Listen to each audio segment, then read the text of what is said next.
Welcome to this meeting of the Thorsby Society, which has been arranged to mark the publication of David Thornton's recent book, Leeds, a Biographical Dictionary. The publication of this book has been supported financially not only by the Thorsby Society, but also, I'm pleased to say, by the Leeds Civic Trust and the Leeds Philosophical and Literary Society. It is published by Beecroft Publications, and after the end of this meeting, I will circulate information about how to buy a copy of this book, which I hope many of you will do, as it is a wonderful reference book, but also a good book to dip into and browse for pleasure. David Thornton is a long-standing member of the Thorsby Society. He was joint editor of our publications for 15 years. He is well known for his many publications, both scholarly works and more popular accounts of the history of Leeds. There isn't time to mention everything he's published, so I'll mention only his book, Mr. Mercury, a biography of Edward Baines, Leeds, the Story of a City, and especially his very valuable reference work, Leeds, a Historical Dictionary of People, Places and Events, published in 2013. So it's with great pleasure that I now ask David to talk about his recent book, published this year, Leeds, a Biographical Dictionary. Over to you, David. Thank you, Alan. And I've got some thank yous to say too. First, a thank you to the Thorsby Society for organising this launch. And also, of course, I must thank the Leeds Philosophical and Literary Society, the Thorsby Society, and the Leeds Civic Trust for their financial support. Without their help, we would not have been able to publish this book. I also want to thank Liz B, not only for publishing the book as Beecroft Publications, but for the sterling work she did editing the book. And finally, I have to thank the support I got from my family and from my wife June, who was ever there to help me. Well, who goes in a biographical dictionary of Leeds? Well, some are obvious.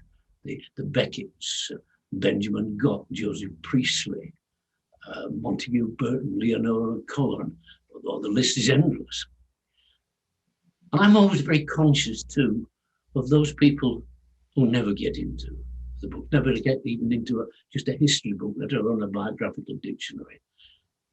People like Maria Sledden. She was a vagrant. She roamed the streets of Leeds and the parts of the north of England in the 1840s. She was desperate for help. She went to Burnley finally, and the magistrates there flatly refused to help her and sent her packing back to Leeds. After all, that was what the law said. You had to seek help in the place of your birth.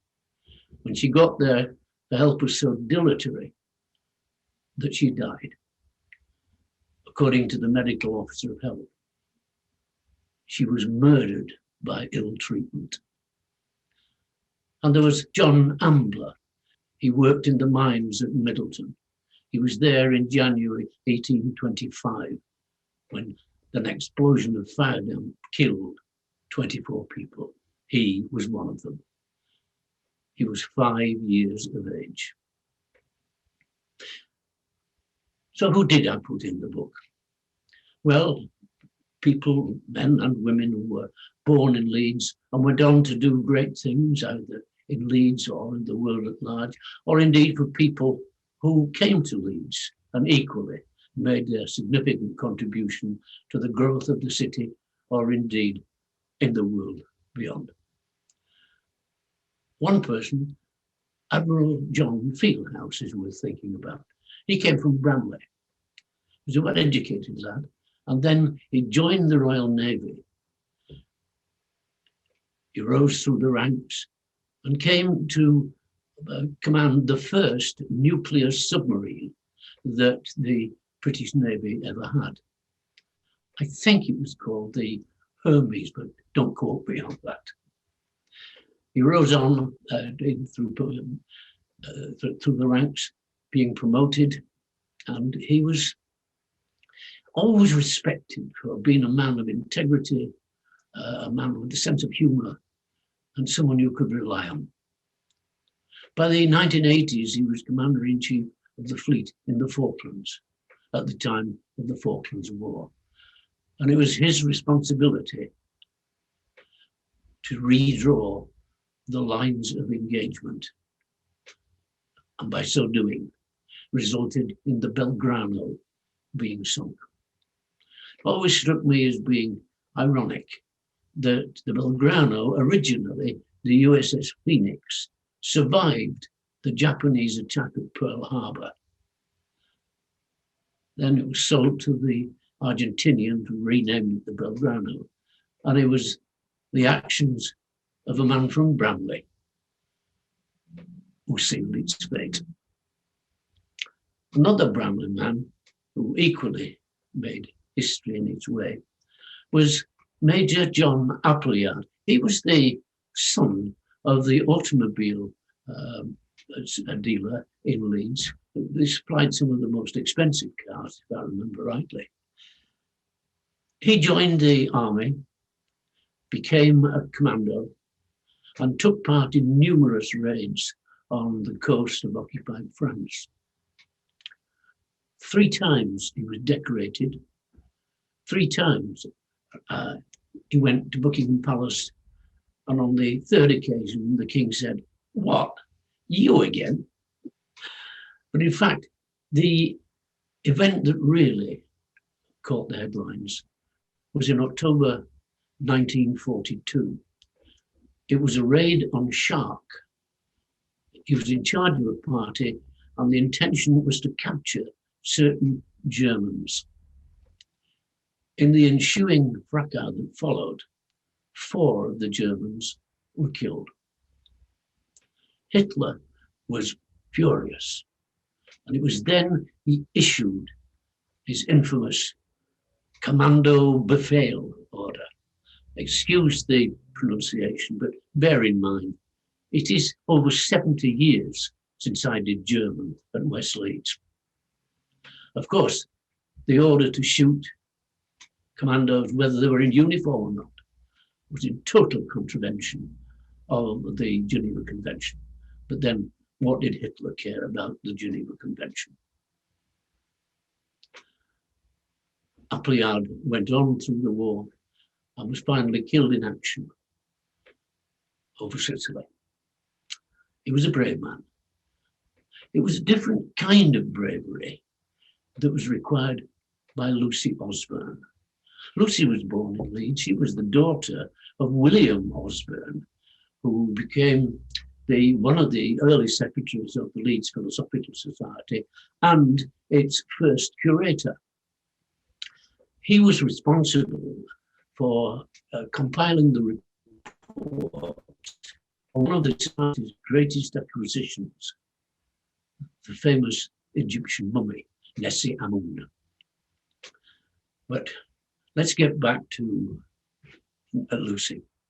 She trained as a nurse, trained at the Nightingale Institute, went on for further training, and then Florence Nightingale was asked if she would supply certain nurses to help develop nursing in Australia.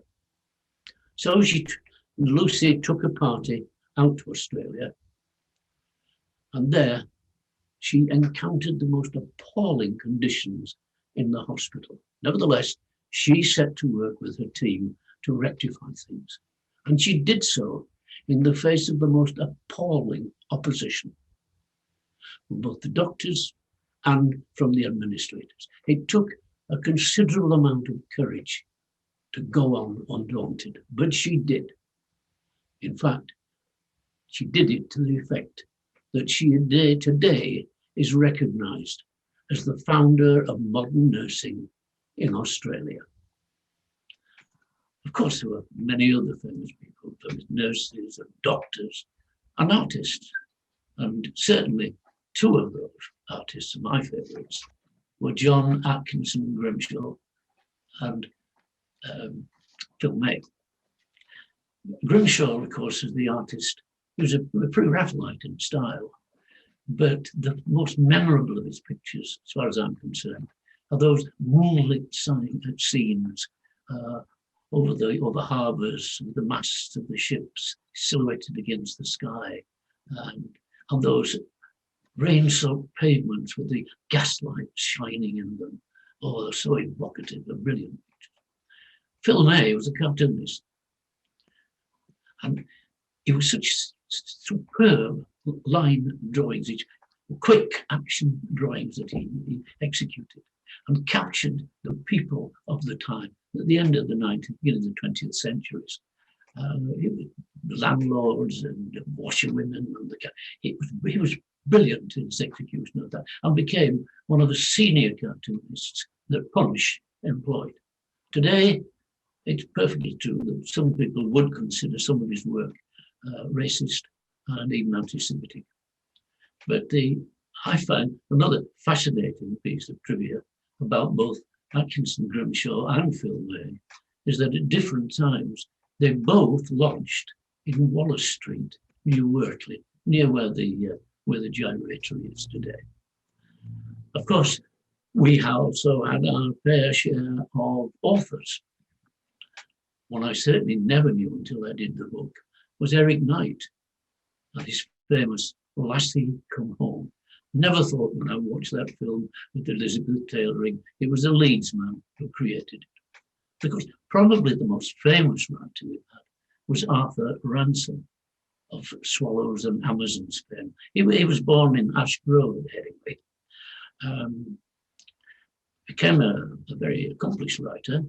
And in 1913, he went to Russia to study Russian folk tales. He was there in 1917 when the Civil War, when the Russian Revolution took place. He acted as correspondent for the New York Times, but stayed in Russia and became a very close friend of Lenin and the other leaders of the Soviet government. In fact, he even married Trotsky's secretary. MI6 realized, of course, he was a potential great help. So they contacted him and he acted not officially as a spy, but certainly as some kind of agent. They had a special number for him anyway. And he did inform MI6 of various things. But MI6 and MI5, they never fully accepted him. They were always suspicious that they could never be certain where did his interests really lie. We had great scientists from Leeds. One was Sibila Leslie. She was a graduate of Leeds University. In fact, it was claimed that one of the finest graduates they've ever produced. She was a chemist, researcher, and in her early years, she worked with Marie Curie in France. She then went on to work with Ernest Rutherford, and through a long career, produced some brilliant research work.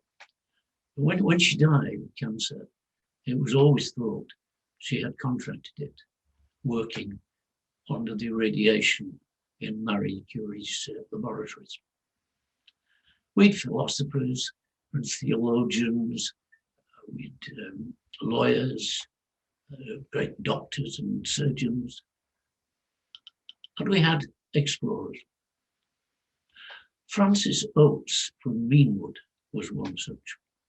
He was actually the uncle of Lawrence Oates, the famous Antarctic explorer. Do you remember the man who he went out into the blizzard to save his friends? I'm going out now, maybe some time, I think, were his famous words. He was always recognized as a very gallant gentleman. He spent a lot of time in Leeds. But Francis Oates, he was a major explorer, a naturalist. He ended up being a fellow of the Royal Geographical Society, and went to Africa, and Guatemala, Mexico and brought back many specimens that nowadays many are actually extinct. One of the most memorable things happened to him was actually on what would become his last journey, one to Africa. And there he saw the Victoria Falls, one of the first non-Africans to see the Victoria Falls in full flood. We also had aviators from these. Of course, no one can forget Robert Blackburn, who established his great aircraft manufacturing company up Roundhay Road, produced some very important planes during the early years of the war. He was married to Tryphena Blackburn. I've always thought, what a wonderful name Tryphena really is. She helped him set up the business. In fact, she helped finance it very much. She supported him, but she also was enthusiastic for the development of aviation generally. And consequently, she supported world events, things like the Schneider Trophy, for instance. And she even took part in the King's Cup air races. She was a great, great character. So with the whole spectrum of people there, including, of course, vagrants. One of the most famous, of course, has got to be Woodbine Liz or Woodbine Lizzie.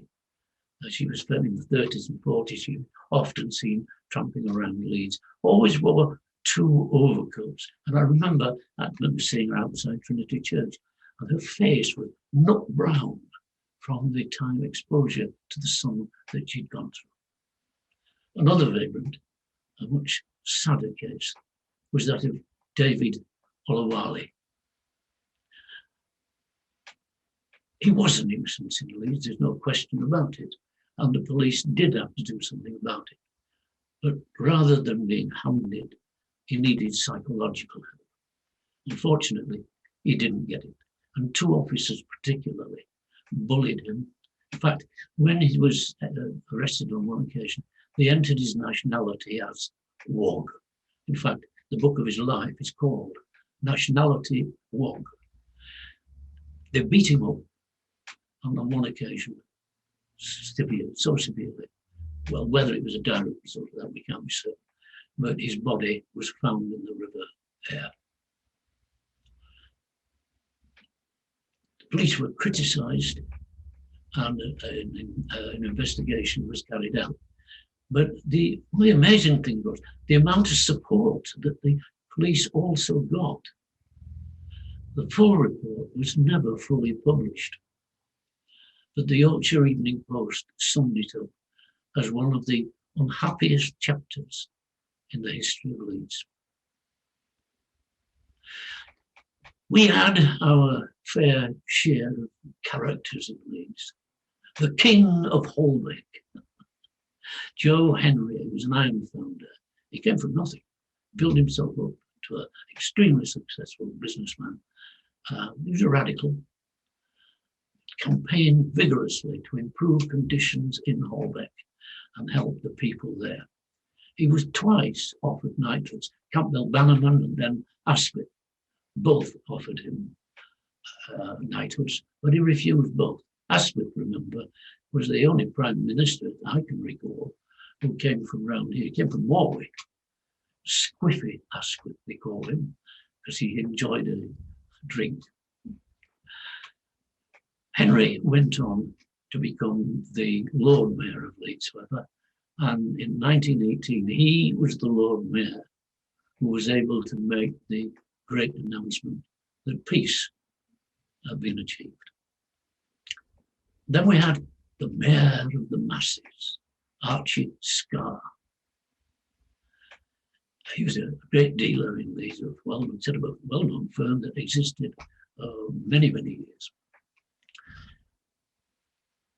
As a politician, he was bitterly opposed to any form of expenditure that was what he considered unnecessary. And consequently, when Roundhay Park was bought,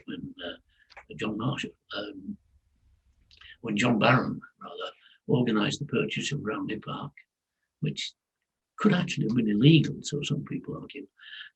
But certainly Archie Scott was bitterly opposed to it. He was loved by the public, particularly when he refused to wear the robes of office when they made him mayor. He even refused to wear them when there was a royal visit. We had great preachers, like the Shakespeare of the Wesleyan pulpit.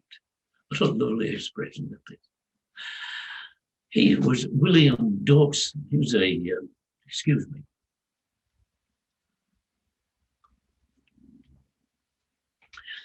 He was William Dawson. He was a farmer and spent his spare time in preaching. He was so popular, thousands came to listen to him speaking at times, certainly hundreds, if not thousands. But he was so popular that a collection was made to support him so that he no longer needed to farm and could concentrate solely on preaching. When he died in 1841, thousands did attend the funeral, and it set record. There were 68 carriages followed the quotation. We had great politicians in Leeds, numerous politicians. The Sultan of Leeds, Charles Henry Wilson. He was a huge, tall, big man, teetotaler, loved playing poker. Became leader of the Conservative Party and, in effect, leader of Leeds City Council for virtually the first 30 years of the last century. He broke the municipal workers' strike in 1913-14, and he was instrumental in help setting up, of course, the Leeds panels at the start of the First World War. He was instrumental too as the chairman of the finance committee that purchased Temple Museum, one of the truly great assets that Leeds possess. He was quite a character. They say he enjoyed wrestling with a mayor from France in a Parisian hotel, both men stark naked. But how true that is, I couldn't guarantee. He was, of course, a famous municipal imperialist. His great vision was to see Leeds spread from the Pennines to the sea. He never quite achieved it, but certainly Leeds expanded immeasurably under his leadership. He's most famously known, I suppose, for the time when he made the classical remark, "I am Leeds." And we had, of course, I had to consider putting in a fair number of criminals. Don't draw any conclusion the fact I follow politicians with criminals. There's nothing like that. One of the most famous criminals, of course, we had in Leeds was Mary Bateman, the famous Yorkshire witch. She was a con merchant. It was announced, I remember reading in the paper about 1803 or so, a woman on the bank possessed a hen, and if you paid her a penny, it would lay an egg with the words, "Christ is coming," written on it. There's many aspects of Mary Bateman that I find amusing, and I quite like aspects of her character. But there's no getting away from it. She was a cold-blooded killer. She poisoned various people, including Mary Perigo from Bramley, and eventually was arrested and taken to the assizes at York for trial. Remember, in 1809, Leeds did not have an assize court. It wasn't until the 1860s we got an assize court in Leeds. We had a court for normal, everyday affairs, but it was to the assizes at York that major criminals had to be taken. She was tried, and she was executed, and she was brought back to Leeds. Huge crowds gathered in Infirmary Street. Remember, in those days, the infirmary was literally on Infirmary Street. The next day, the infirmary actually opened its doors and charged people to go in and see her. Some even tried to touch her body to see if the magic would rub off on her.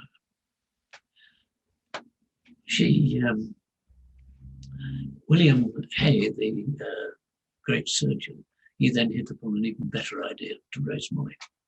He would dissect her body. Remember, in those days, only the bodies of executed criminals could be dissected. And so he would do it in public. He made £80, 14 shillings. It might be an idea for the infirmary today, to raise money. Peter Sutcliffe, of course, had got to go in. The Yorkshire River, the impact the Yorkshire River had during the 70s in Leeds was unbelievable. It was, I've lived here all my life, and it was the most frightening time. I mean, we had a teenage daughter at the time, and it was very, very worrying, particularly. He murdered 13 women in all. Well, 13 women he was charged with. He probably murdered more than that. 6 of those women were all murdered in Leeds. An appalling thing. We had to our own homegrown youngster, Oni Madden. Madden was born at Quarry Hill, but his mother took the family to New York very early on in his life. He grew up on the streets of New York, among the gangs of New York, and was very active. By the time he was 21, he was known as Oni the Killer, and at least 5 murders were attributed to him. He became one of the great gangsters in New York, so much so and so wealthy that he was able to purchase a famous jazz club.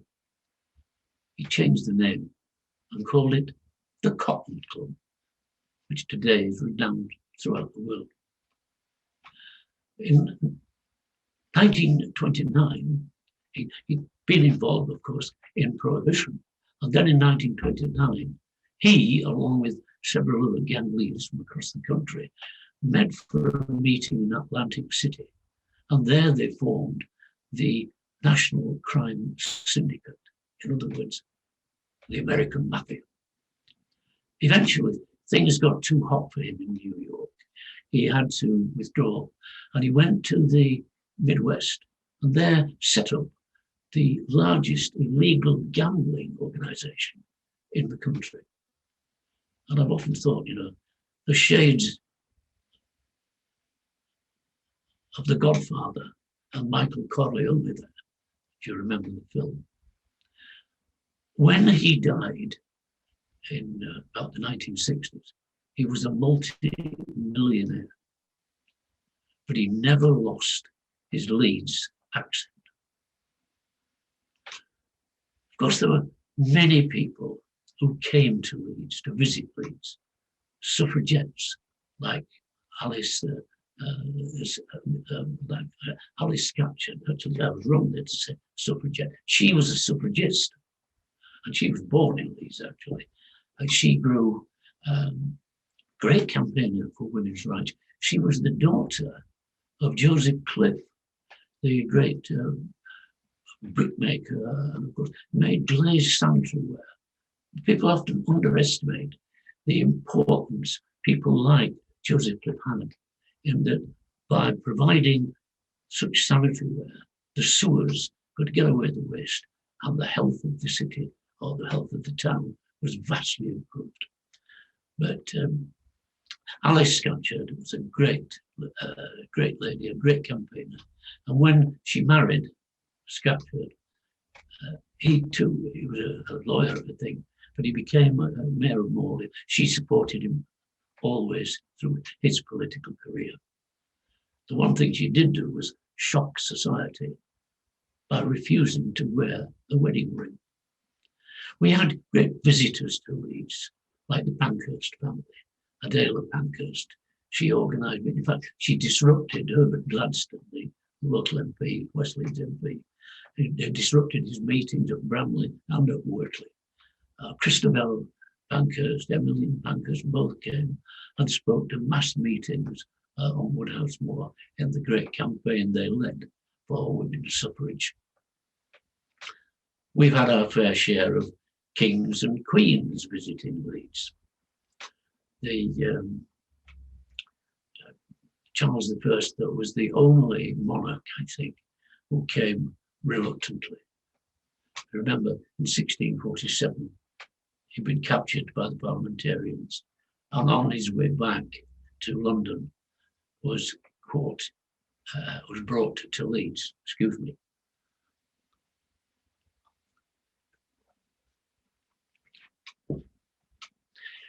There were other famous people who came, people like Buffalo Bill. In 1891, 1903, he brought his great Wild West show down to Kirkstone. In fact, I remember talking to a couple of old gentlemen who both had been as boys to see the show. In fact, one of them told me how he lived at Kirkstone, and he used to go down and take the Indians shopping because they didn't understand the money, and the shopkeepers were cheating them out of it. Winston Churchill came, David Livingstone, Niccolo Paganini, excuse me, sorry. Dickens came. Dickens referred to it as a beastly place, the nastiest I know. Shaw came. He didn't think that the ladies with the candlesticks, that's what he called them in City Square, they were not suitably clothed for the climate. And Leeds could do a lot, the Leeds people could do a lot worse if they burnt the place down and started all over again. And then, of course, there was Sarah Simmons, this great tragic actress. Well, she played all manner of parts, came to Leeds many times, but it was as a tragedian that she was best known. In fact, Joshua Reynolds painted her as the tragic muse, and the painting is still in Dulwich Art Gallery today. I say Joshua Reynolds painted it. It certainly came from the studio of Joshua Reynolds. She played so many parts at the Leeds Theatre, sometimes called the Theatre Royal, of course, down on Hunslet Lane there. And she was extremely popular. But she despised Leeds, hated Leeds. It was the most disagreeable town in His Majesty's dominions. Well, she'd perhaps got justification for that. She was playing one night to a packed audience. It was a very dramatic scene. And she brought a phial of poison to her lips. And a voice from the god shouted, "Sup it up, lass!" You could imagine. She was furious. She looked at the audience and said, "Farewell, ye brutes," and stormed off. And perhaps that is the appropriate time for me to take my goodbyes. So thank you for coming and listening. I do hope when you read the book, you'll find something interesting, informative, and even entertaining. Thank you again. Thank you very much, David, for that most entertaining introduction to your book. I believe you are willing to answer one or two questions. Is that all right? Yes, that's fine. If anyone has a question, we've got about 10 minutes of questions. Please just unmute yourself and ask your question. Or if you wish to type it into chat, do that. Has anyone got a question they would like to ask? I know there are lots of questions you could ask, and maybe people are not sure which to ask first. But if anyone's got a question, please do that now. David, it's Kevin Grady here. Oh, hi, Kevin. Now, the question is, you've got about 600 entries in the book. How did you decide who to put in? I mean, I know it's a tricky thing, but you must have had some sort of criteria. Oh, dear me. Actually, it's getting on for 900 entries. And, I looked at books that had been previously published and who those authors had thought deserved to go in. So I consulted one book by a fellow called Stephen Burt and Kevin Grady. Don't know if you've heard of them. Their Illustrated History of Leeds. I went through and looked at the people they had used. I went through and looked at my own Leeds, The Story of a City. I consulted the Thorsby Society publications too. And then I had a look and examined the Oxford Dictionary of National Biography. And I searched for Leeds right through it. And there they were listed various people born in Leeds. And then I had to make a decision. And no, it's not easy. And you can guarantee there'll be people who say, well, why didn't you put so-and-so in? And legitimately, actually. But there is a limit. There's a finite amount of stuff you can put in a book. And yet various people suggested it. And so many people helped me in putting that book together. My family, for instance, they were tremendous. And my wife, June, they were always helpful. And in fact, Joan got one of the most interesting entries I felt. She called me into the lounge one day. She'd been watching the Antiques Roadshow. She said, there's someone on here that I think you ought to put in the book. It's a lady talking about a relative. He was born in Leeds. Well, I watched the recording and she was right. The problem is, where did I get the information about it? I could find some things out once I'd got the name by looking in the newspapers. But the only thing I could do was contact the Antiques Roadshow. And they actually put me in touch. Well, they actually contacted the person who'd been on the programme and explained to them, and they contacted me. And I was able to get all the information I needed about the family, which is so helpful. And that's one of the saddest things to me about this, is that her name was Frances Dale. And she said she would love to get a copy of the book when I'd finished it. And I promised I would contact her. Well, in the intervening years, it took 8 years to write this book, and I had to change my computer. I did change my computer. And in so doing, some information was lost, including Frances's contacts. I tried to get it from the Antiques Roadshow again, but I wasn't able to get it. So I don't know if by a remote chance anybody here or listening knows her, could give me her address, I would appreciate it. But as you can see, Kevin, it's a wide range of sources I have to do. And the actual criteria, oh, it's so hard. It's like what they call driving by the seat of your pants, don't they? You make that choice because something niggles you and tells you you've got to put him in or her in. Okay? Thank you very much. Any other questions? Lots of comments in the chat congratulating you on the book and on your talk. Lorraine says maybe try Facebook to look for Frances Dale. There's probably more than one Frances Dale in the country. Yes, exactly. That's the problem. I've got a question. Yes, do ask, please. Hello, David. I really enjoyed your talk and I love the way you speak about people. I was particularly interested in your talking about vagrants. I'm currently part of the Workhouse project and we're researching people who were in Leeds Union Workhouse. So it resonated a lot with what you had to say. How did you find the vagrants in the first place? You mentioned somebody, you remembered somebody, but how did you find them and what research did you do there? Well, when I was doing my book on Edward Baines, I did a lot of reading of the press at the period from he took over in, well, I took it from about 1800 until 1848 when he died. And so you do keep coming across, but if you get diverted from what you're actually saying, come across, you know what happens. And you've got to discipline yourself for not doing it.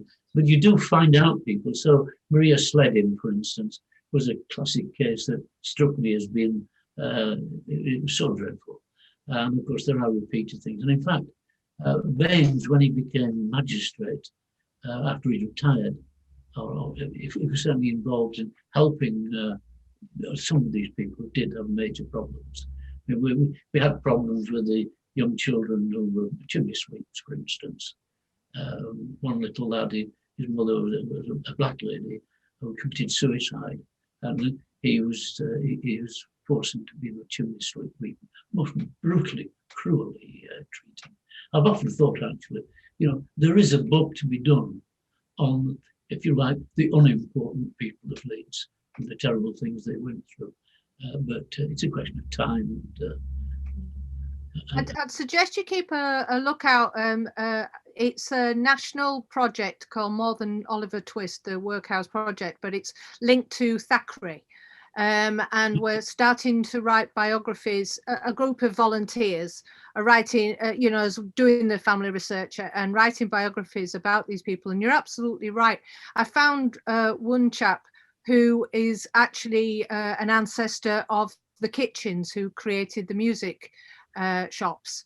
I don't know if you remember them in the arcades, but yes, I do remember. Yeah. And it was just that way that these lives are threaded through the fabric of Leeds. They're part of what makes us Leeds. Did you say a particular book by Baines, or was it just his newspapers that you were referring to? I mainly gathered information from the press about Baines. So he did, of course, write various books, still classics in their own right. So but for his own character, I think. Yeah. And of course, you get the what letters. The trouble with the Baines people is that when the threat of war came and air raids, they destroyed a large number of the family papers. They were frightened of incendiary bombs dropped and causing fire. So it really does restrict. There are still papers available, Baines papers available, but nothing like the amount there should be. It was a tragedy that should have happened. Mind you, the whole war was a tragedy, wasn't it? Thank you. Thank you very much.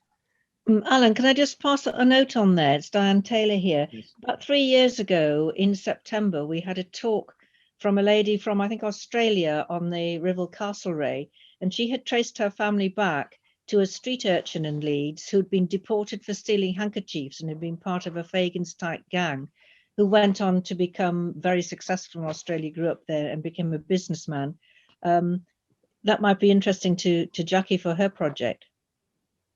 It was a Thorsby lecture, probably 3 years past September. Thank you, Diane. Yes. Can I just ask, does the book only include people who have lived in the past, or does it include people who are living now? No, there are some people living now who are in it. In fact, in some cases, quite a number of cases, they were living when I wrote their entry, and then I had to make a rapid change because they died. Okay. And just connected to that, if I may, about people from minority groups who have passed through Leeds as well, black lives, for example, or significant Jewish people. Yes, there are. Okay. There are not too many, but there's certainly one who was in the Leeds Palace, and of course he was a graduate from Leeds University, an engineer.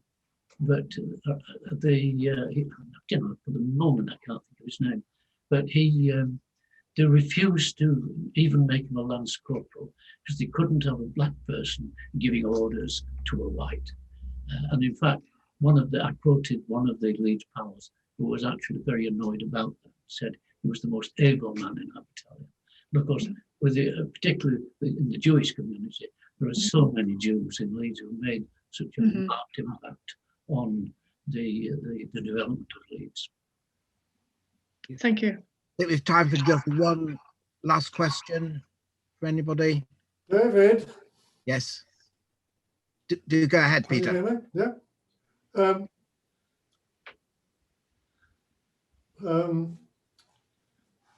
David and I have known each other since 1947.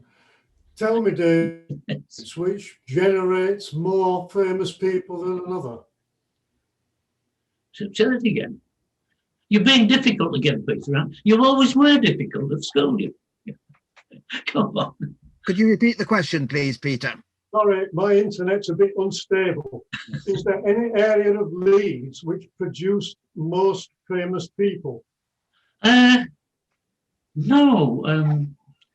What I was amazed at, maybe I shouldn't have been, but the number of great academics and theologians who generated from Hunslet and Holbeck. You don't really associate Hunslet and Holbeck with academia, but there were quite a lot. But no, it seemed to run right across the whole gamut. And I should point out to everybody that Peter and I, we were in the same class that did German at West Leeds. Happy time. Thank you, David. And thanks to everyone who's put comments in the chat box. I will pass those on to David after the meeting because I'm sure he hasn't had time to read them while he's been talking. Can we all thank David both for producing such a wonderful book and talking about it in such an interesting way? Thank you very much, David. As I said, I will within the next hour circulate to everyone information about how to get hold of a copy of David's book. It'll be in the form of an attachment to an email, and I know some people's email systems reject emails with large attachments. So if the email fails to reach you and you want to find out how to buy the book, just send me a message and I will give you the information that you want. I'd close the meeting first of all by again thanking David for his excellent talk, thanking you for attending